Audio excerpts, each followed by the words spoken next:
On April 17, 2025, a woman was detained at a U.S. post office after attempting to cash a stolen treasury check using a fraudulent identity document, part of a coordinated fraud ring that had already successfully extracted cash from the same branch 30 minutes earlier. Hey ma'am, Deputy Shays, do you have your ID on you? Huh? Do you have your ID on you? No. Okay. So you don't have no identification on you at all right now? Okay. Well, let's step over here. Let's talk. That's your car? The white car? Huh? The white car outside is yours? Yeah. Okay. So as of now, you are being detained for ongoing investigation, okay? I don't need you to contact anybody because I don't need nobody to pull off or nothing like that. So let's not do that. Okay. So lock your phone and you don't have no identification on you. Okay. Again, so I just asked you not to contact anybody. So I'm trying to be nice. What's going on? You're being detained at this time. Why? We have an investigation to investigate. Apparently you cashed a check that does not belong to you. Me? Yes, you. No. Okay, well that's what they're alleging. So until we can further investigate, you're being detained. Okay. Okay, and you have no identification on you at all. So you didn't give them any identification? No license, no nothing? Yeah, I did, ma'am. Okay, so where is it? In my purse. Okay, hand it here. Actually, I don't have it. I don't think she gave it out. I can get it on my card. No, we can walk this way. Do you still have the identification that she gave you? I hand it back. No, you didn't give it back. Check an ID, I just give it.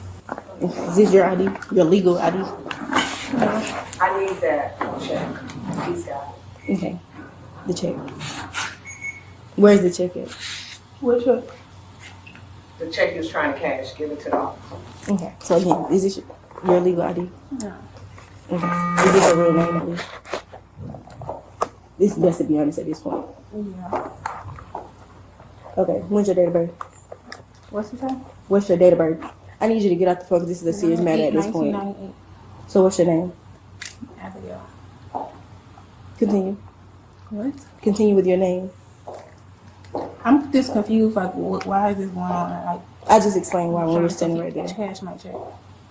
Okay, so if you want to know what's going on, I didn't explain it, but you keep being on the phone. So that's probably why you don't understand what's going on, because you keep being on the phone. And I don't know if you think this is a game or like a joking matter. This is something serious, which is why I'm here. Because obviously, if it wasn't serious, I wouldn't be here. So do you need me to reiterate why I'm here? No. Okay, so what's your real name? Marquia Farrell. Do you know your driver's license number? Fake ID, not her check, real name, real date of birth. And she has other people in the vehicle. I'm assuming that's what she keeps communicating with. Where'd you get this made? You said what? Where'd you get this made? You don't know? They already cashed it, so they already lost money. Oh, they already cashed it? Mm-hmm. I didn't get no money, but I already cashed it. You didn't cash no check from me. What check did you cash me? You didn't cash a check from me. No, we had another fraudulent check just before you got here. What does it have to do with me though? No, that wasn't regarding you. It was the same instance with the same ID, same everything. The same fake ID like yours. You had the right to remain silent. Anything you say can and will be used against you in the court of law. Had the right to consult with an attorney prior to questioning. You have an attorney present which way you're being questioned. You cannot afford an attorney. One will be appointed to you to represent you before any questioning. Decide at any time exercise his rights to not answer any questions or make any statements. You understand these rights? Those rights are mine. Are you willing to speak with us? Right. No? Okay. Got anything in your purse? Yes. You take your purse off. Turn around.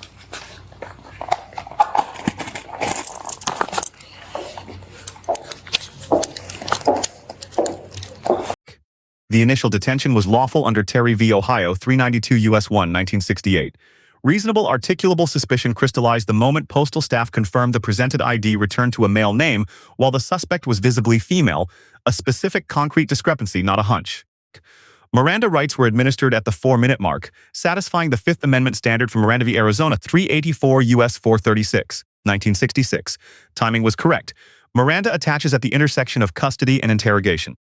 When the subject declined to speak, questioning stopped, compliant with Bergwies v. Tompkins, 560 U.S. 370 2010. Federal exposure is substantial. Uttering a forged Treasury instrument violates 18 U.S.C. Section 510, carrying up to 10 years per count. Using a fraudulent ID in connection with a federal transaction adds 15 years under 18 U.S.C. Section 1028A4. The coordinated multi-branch operation and the accomplice vehicle that fled on arrival support a conspiracy charge under 18 U.S.C. Section 371. The postal inspector correctly identified the need for a search warrant before accessing the subject's phone, as required by Riley v. California, 573 U.S. 373 2014, which admits no exceptions for cell phone searches incident to arrest.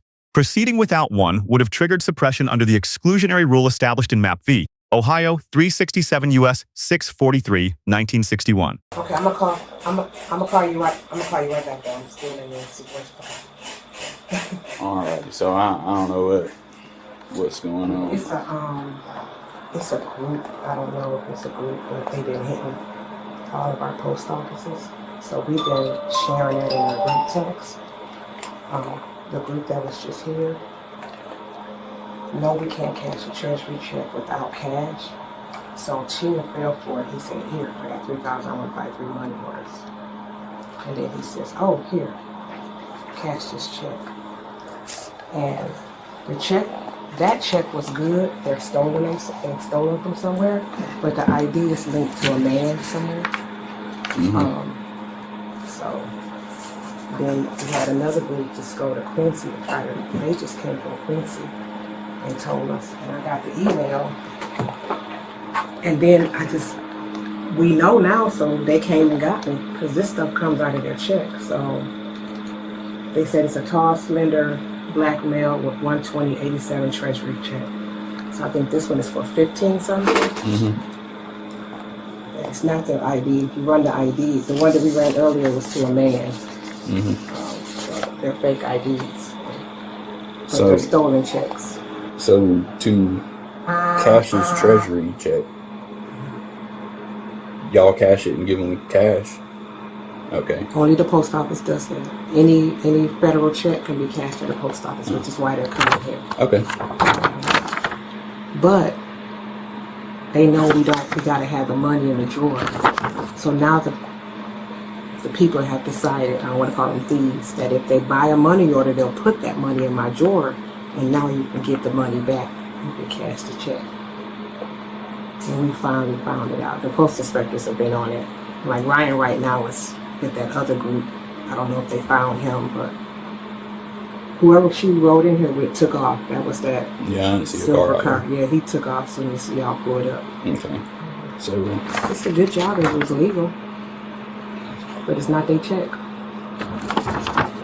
They actually made an ID for that name on that check and the address. so the check is good. However, They're not good. That's Right. she's not the person who this check. the name on the check is a male.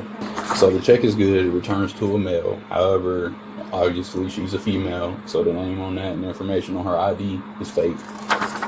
Her ID goes to a mail too? Well, I'm not sure. You ain't ran it yet? Oh, see, that Spectre ran it. Her name is totally different from Oh. the name she provided us.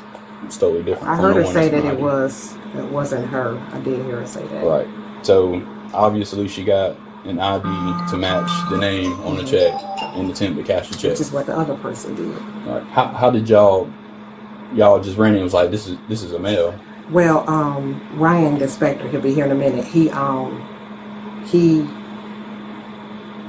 alerted us that someone was trying to cash this check for $23.40 At a different location. And they called. The postmaster was sitting in my seat. I'm the station manager. She has all 5 talent. And I stepped out to the window and I said, "Hey, don't cash the treasury check." She said, "We just did." Chin got caught into it. He said, here's 3,000. Let me buy some money orders. She put the 3,000 in her drawer, and then he said, "Oh yeah, cash this check." She gave him that money right back because she didn't have enough to cash it because everybody uses debit and credit. Ryan, when he got here, he ran the ID that she provided, and it came back as a male. And of course, that was a female that cashed the check. Right. So They're making an ID to go with that check. right. The money from this check, did y'all provide it to her or y'all Oh no, I Okay. didn't give her. She But still got the check. the cash from the previous one, That was the one y'all were cashed. We cashed it. Okay. And that was a different incident. It was like 30 minutes ago. So they don't even give us a chance to to recoup, because it's going to come out of Chin's check. I'm going to try to fight it. I'm going to try to use all this data to say, hey, we were swarmed by thieves. I'm going to try to find some way where she doesn't have to be responsible for it. You don't know these days, you know what I'm saying? So. Oh, I'm going to fight it, because we ain't got that kind of money around here. We just honest working people. Hoping the Doge don't come in here and shut us down. Yeah. I don't want to be out there delivering no, what he said I got to deliver? What's some things you go once a year? What they call? Oh, once every 10 years. I can't think of the name of it. I don't know, but I know he's census. I'm gonna be census. Oh, the census. Yeah, that's what he said. All right, so she attempted to get this check cash, however y'all called it, so y'all didn't provide her any cash. However, I needed you to hold her because the inspectors are at a different location from the earlier. Their office is not too far. It's the next exit up. And you're aware who they are. The inspectors? They're the federal agents for the post. Well, they work for actually, they are the federal police force they carry a badge and everything. I've never talked to one in person. I've heard like they're real cool. Theft of mail and stuff. And man, you don't want to, when they show up, the file is this thick. And I get them for stealing my mail, stealing my gas cards. It happens. Okay. Well, I'm going to call my supervisor just to make sure what I got. I know the other deputy talked to him, so I know she was asking him how long it would be before someone gets here. I didn't hear it. Okay. So you're trying to find out if we need to apprehend her or not. Yeah. I mean, obviously we got enough to detain her because, I mean, just based off this, she got a false ID and attempting to utter this check. So we got all the way up until then we cash it. Yeah, we cash any federal checks. Right, and then the money order, they could get a money order here? Yes. Yeah, we sell money orders for a fee, and they actually never expire. People have went to the Goodwill and bought a dresser, and it was a money order in there from 19 whatever, and they still could cash it. Okay. But we can't cash your check if we haven't sold anything to generate that revenue. We got to sell some stamps or postage. So to generate revenue, and we're not a high volume office like the main, it's hard to get $3,000. So we can't cash it because we don't have it in our drawer. Right. So what they said is, oh, here's $3,000 to buy a money order. Now I got $3,000 in my drawer. Oh, can you cash this check for $3,000? And I give you the $3,000 back. Okay. It's kind of like that thing, like give me change for $1. Yeah. Okay, well give me 2 quarters and buy dimes, and then before you know it, you didn't give him $50. So makes sense. Yeah. Okay. It's never happened since. These two things would be the biggest things to seize for in furtherance of it, because I could work with your detective unit and see if we can get a search warrant for the phone. Okay. But this is consistent with what she was doing, so that we got what's. Yeah, that's what I was on. Is mine? Yes, sir. Okay, great. Grab that phone. You said you called somebody else. It's the employee's call. Yeah. It should last for a while. It's on 63%. So. Okay. Alrighty, man. That's fine. The deputy receives an A-. The detention basis was articulated on camera within seconds of contact. Miranda was delivered completely and at the constitutionally correct moment. When the subject invoked, interrogation ceased without hesitation. The minor deduction, a blanket instruction to lock the phone during detention, lacked explicit articulation of officer safety or investigative necessity on the record. The subject receives a D. Her pre-Miranda admission that the ID was not hers is fully admissible and constitutes direct evidence of a federal felony. Continued phone use during a lawful detention, provision of a false name, and participation in an organized federal fraud scheme each compounded her legal exposure. The sole sound decision was invoking Miranda when she did. The postal station manager receives an A. Rapid deployment of the branch alert network, accurate real-time identification of the money order seating mechanism, and seamless cooperation with law enforcement directly enabled the apprehension and preserved the evidentiary chain for federal prosecution. 3 takeaways. 1. Anything said before Miranda is admissible. If detained, state your name are required by state law, then stop talking. 2. officers may not search a cell phone without a warrant under any circumstances. Riley is settled Supreme Court precedent. 3. For law enforcement, probable cause to arrest triggers Miranda. The window between reasonable suspicion and full custody is narrow, and courts expect advisement to run before any further questioning. Let us know if there is an interaction or legal topic you would like us to cover in the comments below. Thank you for watching.